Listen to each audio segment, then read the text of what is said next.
નમસ્કાર દોસ્તો, સ્વાગત છે આપણું મેઇન્સ પ્રેક્ટિસમાં. આપણે જે છે એ પ્રીવિયસ જે લોકો પણ સિલેક્ટ થયા છે એમની ઓરિજિનલ જે કોપી છે એના પરથી આપણે શીખીશું કે કઈ રીતે ક્વેશ્ચન પૂછાય છે અને કઈ રીતે એનો આન્સર મેઇન્સમાં લખી શકાય. તો આજે આપણો ક્વેશ્ચન છે નેટ ન્યુટ્રાલિટી વિશે. તો નેટ ન્યુટ્રાલિટી એટલે શું? નેટ ન્યુટ્રાલિટી બાબતે ટ્રાય દ્વારા કરવામાં આવેલી ભલામણોની ચર્ચા કરો. What is net neutrality? Discuss the key highlights of the recommendations made by the TRAI on net neutrality. તો આજે જે સ્ટેટિકનો ક્વેશ્ચન છે, તો આ રીતના ક્વેશ્ચન જે પૂછાતા હોય છે, એવરી યર એક કે બે ક્વેશ્ચન આવા હોય છે. કોઈ બિલ પાસ થયું હોય અથવા તો કોઈ રિકમેન્ડેશન આવી હોય, કોઈ જીએસટી કાઉન્સિલ દ્વારા કંઈક જે છે લેવામાં આવ્યું હોય, કોઈ સુપ્રીમ કોર્ટ દ્વારા કોઈ ગાઈડલાઇન જે છે જારી કરવામાં આવી હોય, તો આ રીતે જે છે ક્વેશ્ચન પૂછાય છે. આના આન્સર જે છે સારી રીતે કેવી રીતે લખવા, બીજું કે આ રીતના મટીરિયલ માટે તૈયારી કેવી રીતે કરવી એ આપણે ચર્ચા કરીશું. તો મારી ને મારા ટીમ વિશેની જાણકારી છે. એક ટેલિગ્રામ ગ્રુપ પણ છે આપણું, GPSC is the future, link તમને ડિસ્ક્રિપ્શનમાં મળશે, તમે જોડાઈ શકો છો.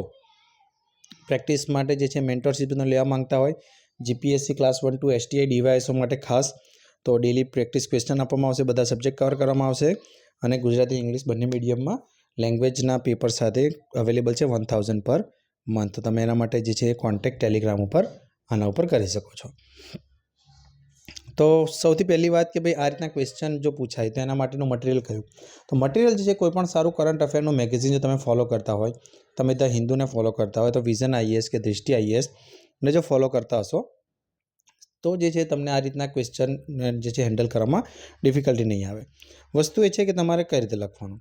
તો જો એમણે કેવી રીતે આન્સર આપ્યો છે, આ સિલેક્ટેડ કેન્ડિડેટ છે, ટોપર્સ જે કહેવાય, ટોપ 20ની અંદર જે લોકો આવે છે. તો નેટ ન્યુટ્રાલિટી વિશે લખ્યું છે કે નેટ ન્યુટ્રાલિટી એટલે કે ઇન્ટરનેટ સર્વિસ પ્રોવાઈડર દ્વારા તમામ ઇન્ટરનેટ ટ્રાફિકને સમાન રીતે ટ્રીટ કરવામાં આવે, એને કહેવાય નેટ ન્યુટ્રાલિટી. બરાબર. નેટ ન્યુટ્રાલિટીના જે વિવિધ એસ્પેક્ટ છે એમણે સાઈડમાં બોક્સ મને લખી દીધા છે. હવે સીધું આવી ગયું કે ટ્રાયની ભલામણો, કારણ કે મેઇન ક્વેશ્ચન એ છે કે ટ્રાયની ભલામણો કઈ છે. તો પહેલું છે કે ભાઈ ઓપન ઇન્ટરનેટ બધા માટે જે છે ઇન્ટરનેટ અવેલેબલ રાખવું, એમાં કોઈ બાયફર્કેશન કે કોઈ એવું છે નહીં કે ભાઈ આના માટે ઓછું આના માટે વધારે.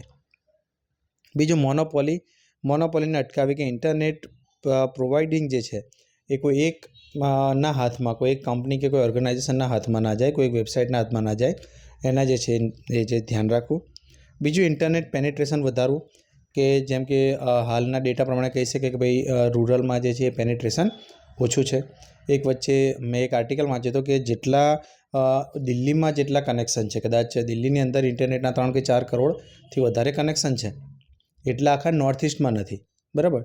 તો આ રીતે તમે કોઈ જે તમે રિસન્ટમાં કોઈ ડેટા વાંચ્યો તો તમે લખી શકો, એનાથી જે છે એ સારો ઇમ્પેક્ટ પડે. તો ઇન્ટરનેટ પેનિટ્રેશન વધારવું, રૂરલ અર્બન કરતાં રૂરલમાં ઓછું છે એ વધારવું, મેલ કરતાં ફિમેલ જોડે ઓછું છે એ વધારવું, અમુક વર્ગ જોડે ઓછું છે એ વધારવું. તો આ 3 એસ્પેક્ટ તમે લખી શકો.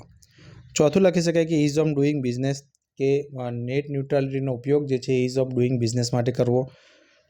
ભારતના જે છે આઈટી સેક્ટર માટે જે છે એને ફાયદો થાય છે એના પર કામ કરવું, નેટ ન્યુટ્રાલિટીને અવરોધે નહીં એ જોવું.